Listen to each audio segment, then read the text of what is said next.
علی بھائی، آج کل سوشل میڈیا پر دوسری شادی کے حوالہ سے خوب بحث ہو رہی ہے۔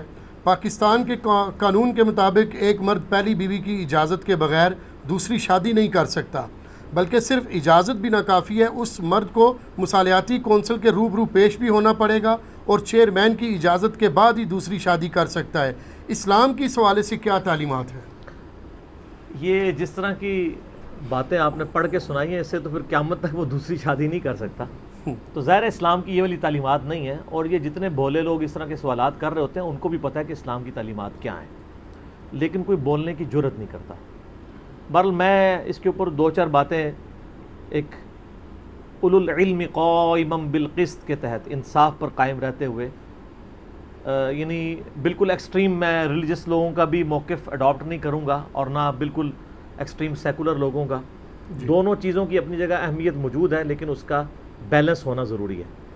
دیکھیں، یہ بات تو طے ہے کہ اللہ تعالیٰ نے قرآن حکیم میں ایک مؤمن مرد کو ایک وقت کے اندر 4 شادیوں کی اجازت دی ہے۔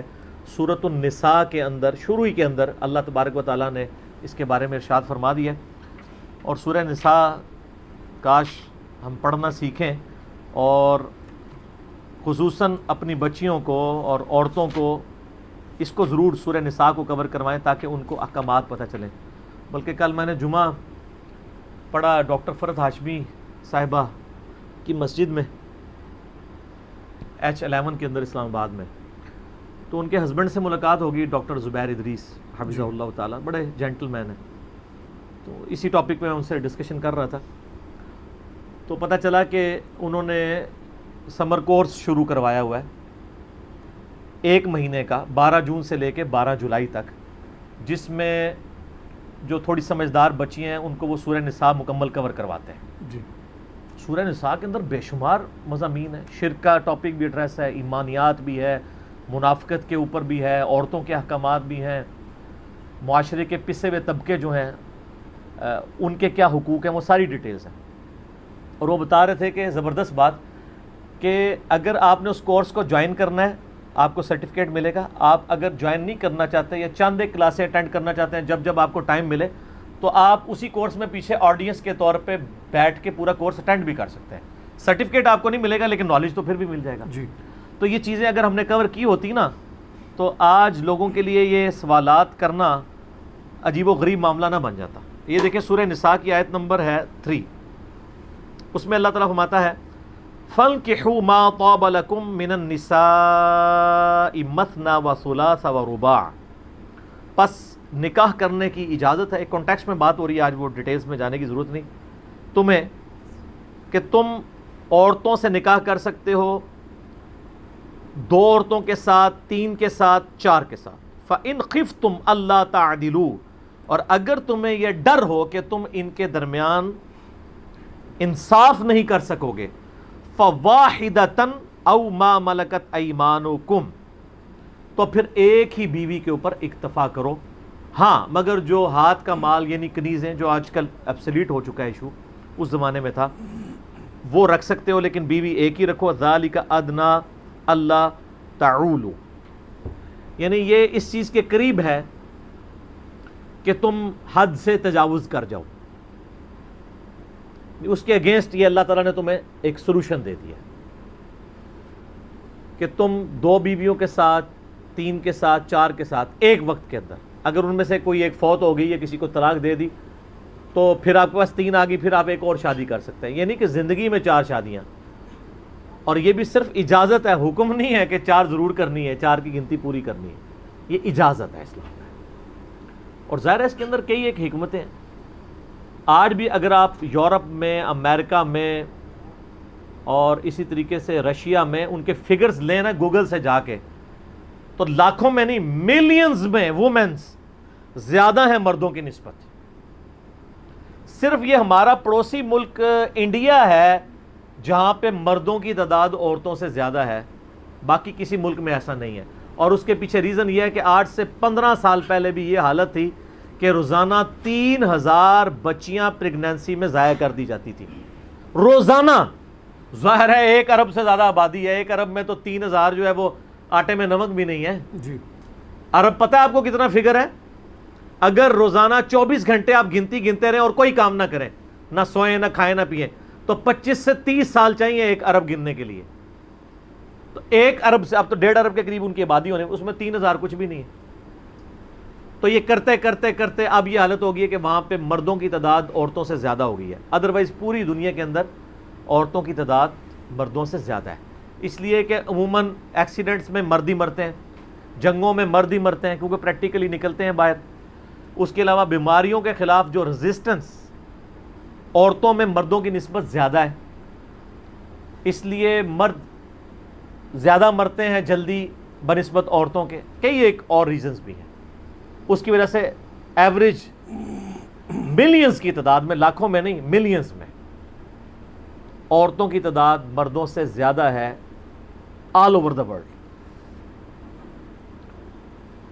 تو اب ان عورتوں کا کیا بنے گا، ان کا کیا پرسان حال ان کا کون ہوگا اگر ایک مرد کو ایک سے زیادہ اجازت نہیں ہوگی شادی کرنے کی، اور جو افورڈ بھی کر سکتا ہو. میں نہیں کہتا کہ جو ایک بھی نہیں افورڈ کر سک رہا تو وہ دوسری اور تیسری اور چوتھی کھڑکا دے. وہ ایک جعلی حدیث بھی انہوں نے مشہور کیا ہے کہ بندہ بہت غریب تھا، نبی علیہ السلام فرمایا شادی کرو، اور غریب ہو گیا، فرمایا ایک اور شادی کرو. خدا دا نہ آ جائے کوئی عقل کو ہاتھ، یعنی یہ تو لگتا ہے کسی کنوارے نے جس کی شادی نہیں ہو رہی تھی اس نے بیٹھ کے کہیں حدیث گھڑی ہے.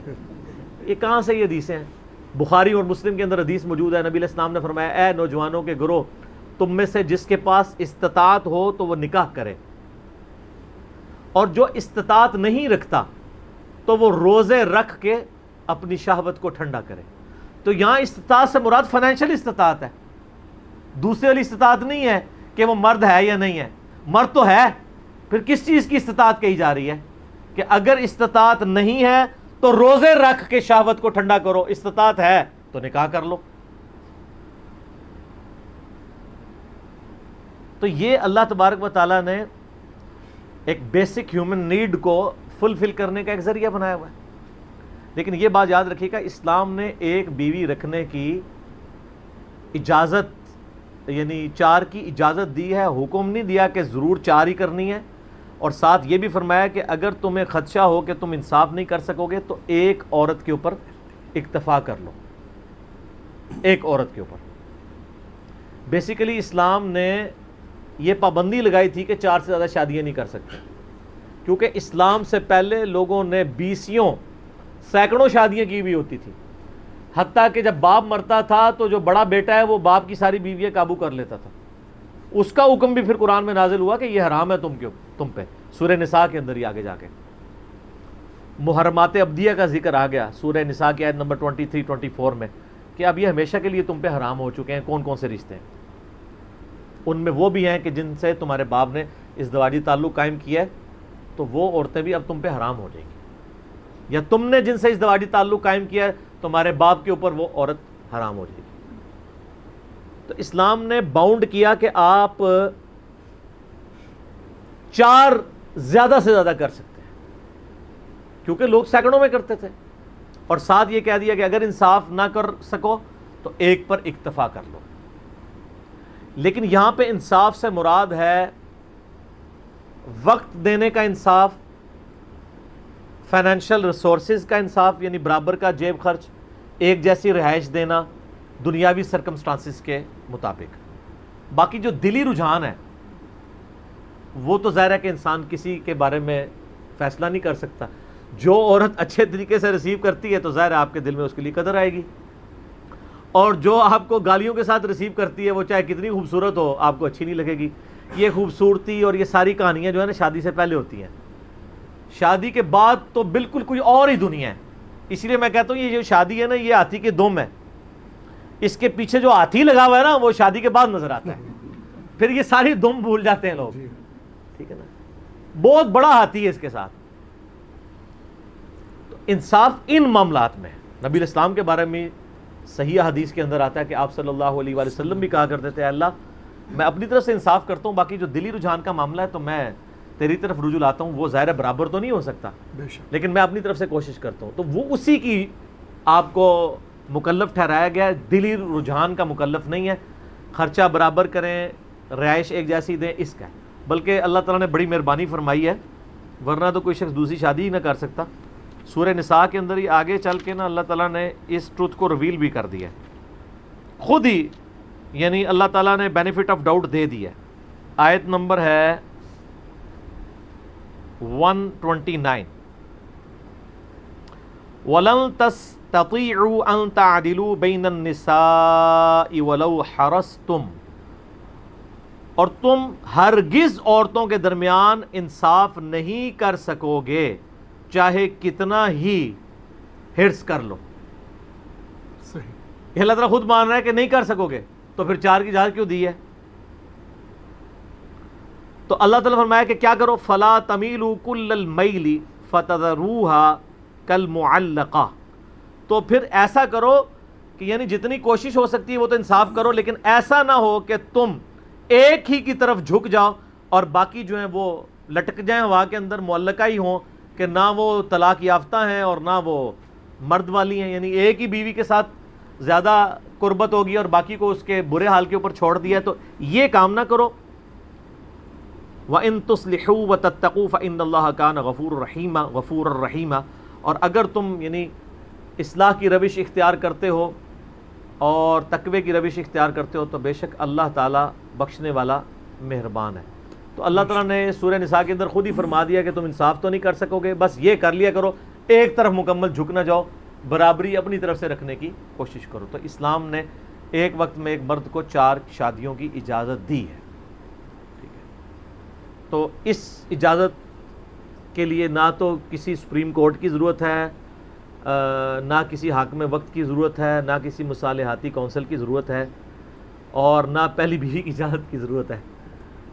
پہلی بیوی تو کوئی بہت مجبور بیوی ہو تو وہ اجازت دیتی ہے، جب اولاد نہ ہو رہی ہو تو وہ پھر ریکویسٹ کرتی ہے تم دوسری شادی کر لو، مجھے نہ چھوڑو. جس کے سارے معاملات سیدھے چل رہے ہوں تو وہ ایسی بیوی تو دریافت ہی کرنی پڑے گی دنیا میں کہ وہ دوسری شادی کی اجازت دے. تو یہ ایسا پاسبل نہیں ہوگا، قطعاً کبھی پاسبل نہیں ہوگا.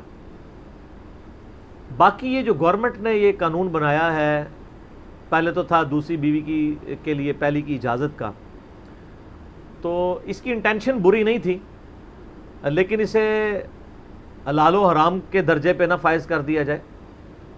وہ اس لیے کیا جاتا تھا کہ لوگ چھپا کے نکاح کیا کرتے تھے. تو سورہ نساء پڑھ کے دیکھیں گے اللہ تعالیٰ نے چھپی دوستی کو تو منع کیا ہے، چاہے وہ نکاح کی فارم میں بھی ہو، کیونکہ نکاح اعلانیہ ہوتا ہے اور زنا چھپ کے ہوتا ہے. جی. یہ نکاح کے اگینسٹ جو بخاری مسلم میں ولیمے کی سرمنی ہے وہ کیوں آئی ہے؟ تاکہ ڈکلیئر ہو کہ یہ دونوں میاں بیوی ہیں. اسی لیے حکم فرمایا ولیمے کی دعوت کا، بخاری مسلم میں آتا ہے نبی علیہ السلام نے. تو یہ چونکہ لوگ چھپ چھپا کے شادیاں کرتے تھے پہلی بیوی سے چھپا کے، اس کا نقصان کیا ہوتا ہے کہ جب خامن مر جاتا ہے تو ڈکلیئرڈ بیوی تو ایک ہے، تو کیا وراثت میں اس بیوی کو حصہ نہیں ملے گا جو دوسرے والی ہے؟ اس کو بھی تو 1/8 ملنا ہے. جی. تو اگر وہ ڈکلیئر ہی نہیں ہوگی تو بیچاری کیسے آگے وراثت کا مطالبہ کرے گی؟ انڈکلیئرڈ ہوگی تو اس کے لیے پھر انہوں نے یہ ڈیوائز کیا کہ پہلی بیوی کی اجازت لیں، یعنی اس کی انفارمیشن میں لیں کہ میں نے دوسری بیوی کی ہوئی ہے، اور پلس یہ ہے کہ ذرا ریکارڈ میں بھی آ جائے، ریٹن ریکارڈ میں بھی. اب اگر کوئی کہے کہ نبی علیہ السلام کے مبارک زمانے میں اس طرح کا ریکارڈ نہیں ہوتا تھا، زبانی کلامی جو ہے گواہوں کی موجودگی میں ہوتا ہے، سر وہ گواہ 2 نمبر تو نہیں ہوتے تھے، وہ مر جاتے تھے، زبان سے نہیں پھرتے تھے. اب جب تک ریٹن ریکارڈ نہیں ہوگا آپ کیسے معاملات کو لے کے چلیں گے؟ یہاں تو لوگ آئے دن اپنے بیان بدل لیتے ہیں. تو ریٹن ریکارڈ ضروری ہے تاکہ یہ پتہ چلے کہ یہ ڈکلیئرڈ میاں بیوی ہیں، مرنے کے بعد اس طریقے سے وراثت تقسیم ہوگی.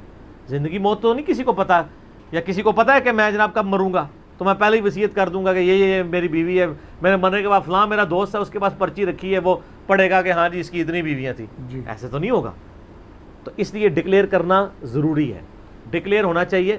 باقی رہ گیا اجازت، تو میرا موقف اس میں یہ ہے کہ اجازت سے مراد یہ رکھیں کہ انفارم کرنا ضروری ہے. اجازت سے مراد یہ نہیں ہے کہ پہلی بیوی کہتی ہے میں اجازت ہی نہیں دیتی. بیوی کی اجازت کی ضرورت کہاں سے ہے جب اللہ تعالیٰ نے اجازت دی ہوئی ہے قرآن میں؟ تو جب سورہ نساء بیویوں کو پڑھائی ہوگی تو ان کو پتہ ہوگا نا ان کے حقوق اور آپ کے حقوق کیا ہیں، تب پتہ ہوگا نا. جی. تو اجازت کی بجائے اس کا نا جملہ چینج کرنا چاہیے کہ پہلی بیوی کو انفارم کرنا ضروری ہے، مصالحاتی کونسل کے سامنے پیش ہونا ضروری ہے تاکہ یہ پتہ چلے یہ کنسنسس کے ساتھ سارے معاملات کو لے کے چل رہا ہے. اور دوسرا، نہ تو پہلی بیوی کو، نہ ہائی کورٹ کو، نہ سپریم کورٹ کو، نہ مصالحتی کونسل کو یہ اختیار ہونا چاہیے کہ وہ کسی کی دوسری شادی کے اوپر پابندی لگا دیں. پابندی نہیں لگا سکتے. یہ بس صرف خانہ پوری ہونی چاہیے. صحیح. ٹھیک ہے. خانہ پوری سے مراد یہ ہے کہ انفارمیشن کے طور پہ آ جائے. جس کے پاس لا الہ الا اللہ محمد رسول اللہ صلی اللہ علیہ وآلہ وسلم کا شناختی کارڈ موجود ہے، عاقل ہے، بالغ ہے، فیملی کو سپورٹ کر سکتا ہے، اسے اب دنیا کسی عدالت سے دوسری شادی کی اجازت کی ضرورت نہیں ہے. البتہ یہ انفارمیشن کے تھرو ضرور اس طور پہ ہونا چاہیے. جیسا کہ ابھی بھی اب پہلا نکاح بھی ہوتا ہے تو کیا ہوتا ہے، نکاح رجسٹرار کو بلایا جاتا ہے، رجسٹر کیا جاتا ہے. تو اس کو اگر آپ یہ کہہ رہے ہیں کہ نکاح رجسٹرار کی اجازت سے نکاح ہو رہا ہے تو آپ بے شک اس کا اجازت لفظ رکھ لیں. وہ اجازت نہ بھی دے، دوسرے والا بلا کے آپ اس کو پیسے دے کے کر لیں، وہ تو صرف انفارمیشن کے طور پہ گورنمنٹ کے کھاتے میں ڈال لیں نا. اگر یہ کہہ رہے ہیں کہ نہیں، بیوی کو یا مصالحاتی کونسل کو یہ اختیار ہے کہ سرکمسٹانسز سب ٹھیک ہیں اس کے باوجود وہ دوسری شادی سے روک سکتے ہیں، تو سر یہ تو بالکل صراحتاً کتاب و سنت کے خلاف قانون ہے، حرام ہے.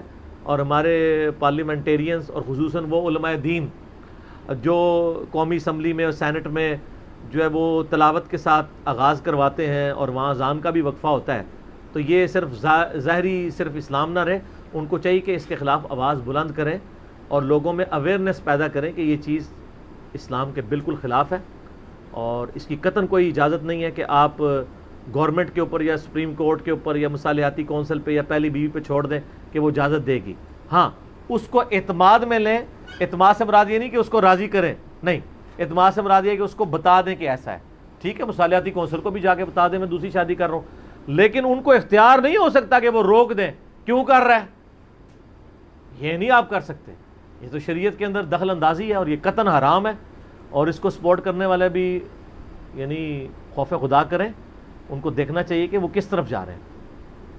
باقی سیکس کا ٹاپک ایک چونکہ سینسٹیو ٹاپک ہے، اس میں کئی ایک چیزیں اور ہو سکتی تھی لیکن میں ان کو سکپ کرتا ہوں. صحیح بخاری میں ایک حدیث ہے، نبی علیہ السلام نے فرمایا جو شخص مجھے اپنی زبان اور شرمگاہ کی حفاظت کی ذمہ داری دے دے میں اسے جنت کی ضمانت دیتا ہوں.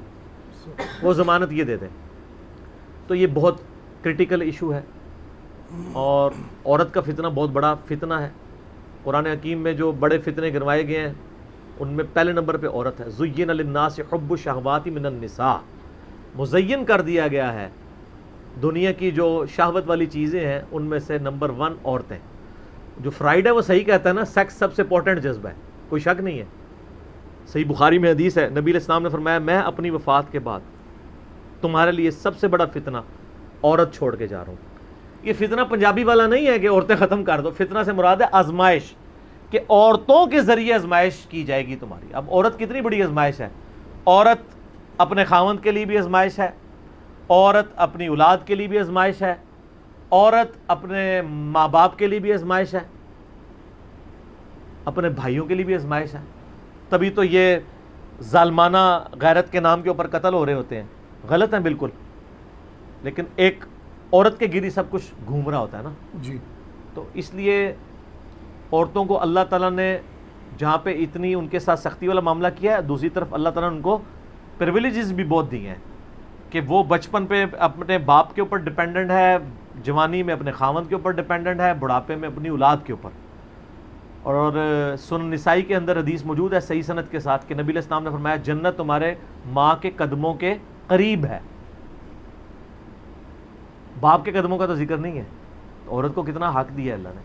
اور بخاری و مسلم دونوں میں حدیث ہے، ایک صحابی نے پوچھا یا رسول اللہ صلی اللہ علیہ وآلہ وسلم میرے حسن سلوک کی سب سے زیادہ حقدار کون ہے میرے حسن سلوک کا مخلوقات میں سے؟ فرمایا تیری ماں.